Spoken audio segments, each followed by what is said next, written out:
Bonjour tout le monde. Et bienvenue pour un nouvel épisode du Clos des Fougères. Aujourd'hui nous sommes en automne, et plus précisément au mois de septembre. Alors on n'est pas réellement en automne, soyons précis, nous sommes en fin d'été, début d'automne. Oui. Voilà, faut mettre les choses claires. Et donc on va parler des floraisons automnales parce qu'elles sont déjà arrivées. Et oui, la saison des fleurs recommence à partir du mois de septembre, les fêtes des plantes et tout ce qui va avec. La fin des arrosages aussi, il y en reste mais moins d'arrosages quand même.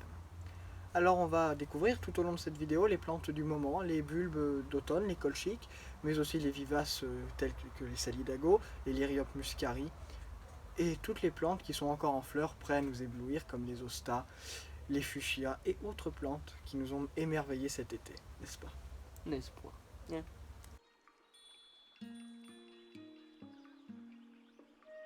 Alors cette plante, vous l'aurez peut-être reconnue, c'est une astère de la famille des astéracées.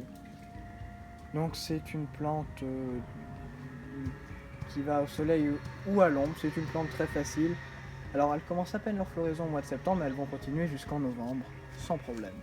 Alors c'est une plante à floraison automnale, donc comme toutes les plantes que nous présentons aujourd'hui, et qui est extrêmement facile à vivre. Elle ne demande très peu d'entretien, pas d'arrosage, et elle ressort tous les jours très fidèlement, de plus en plus grande. Elle s'associe facilement avec toutes les plantes, elle a plusieurs coloris. N'hésitez pas à la marier avec des goras et des graminées, ainsi qu'avec les échinacées comme vous avez juste en dessous, qui sont en fin de floraison, mais leurs fleurs défleuries sont assez charmantes. Voilà. Alors la deuxième plante que je voudrais vous présenter, c'est le salidago. Alors le salidago, c'est une plante vivace, herbacée, qui sort au printemps, qui fleurit en fin d'automne et qui disparaît l'hiver. C'est un feuillage caduc, comme la plupart des vivaces. Donc la floraison est jaune, uniquement, hein, il n'y a pas de variété à d'autres coloris. Alors c'est une plante qui a quelques défauts, car elle a tendance à faire des fleurs assez hautes et à retomber. Donc il faut les attacher, comme vous pouvez le voir, celles-ci sont tutorées, pas très bien fait. Je suis pas très doué là-dessus. Bref, c'est une plante de plein soleil ou de mi-ombre.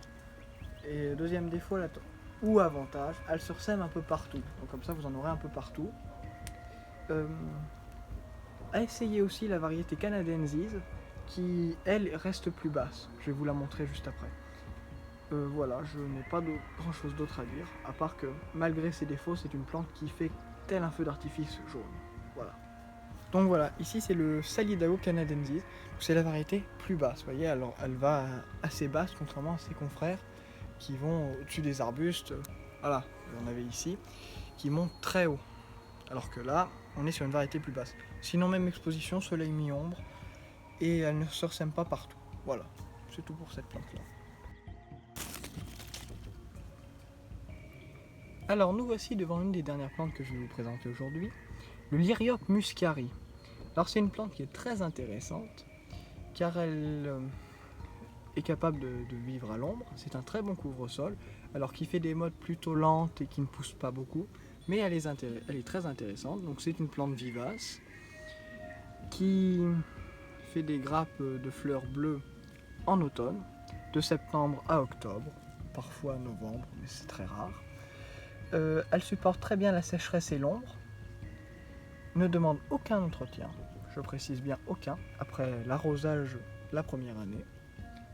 Et donc voilà, c'est une plante très simple. Et alors pour finir cette vidéo, je vais vous montrer le fuchsia qui est juste au-dessus, Fuchsia fulgens. C'est un fuchsia plus ou moins rustique, qui a un feuillage très intéressant parce qu'il est plutôt foncé et des fleurs rouges. Voilà. Il y a bien entendu d'autres variétés de fuchsia, d'autres variétés de plantes, mais nous ne pouvons pas toutes les présenter en une seule vidéo. Donc voilà, c'est tout pour cette vidéo. Et si vous avez besoin d'un conseil, n'hésitez pas à nous le demander.